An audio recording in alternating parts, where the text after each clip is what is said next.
વિરુદ્ધ ફરિયાદ લખાવા જાય છે ત્યારે આજ ભાજપ વાળાઓ અને પોલીસ તંત્ર જાણે લોકશાહીની હત્યા કરતું હોય, જાણે ચૂંટાયેલા ધારાસભ્યને પણ બંધારણની રીતે જે હક મળે છે એ પણ છીનવી લેતા હોય એમ ચેતરભાઈ વસાવાની ફરિયાદ લેવી તો દૂર, એમની ઉપર FIR ખોટી કરી દે છે કે એમણે લાપા માર્યા ને એમણે હાથાપાઈ કરીને.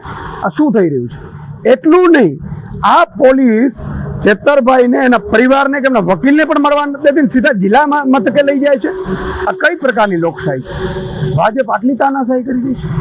ભાજપને એટલું અહંકાર આવી ગયું છે કે બાબા સાહેબે આપેલા બંધારણને ઘોડીને પી જવાની છે. આ ખરેખર આ લોકતંત્ર છે કે ઠોકતંત્ર છે ખબર નથી પડતી.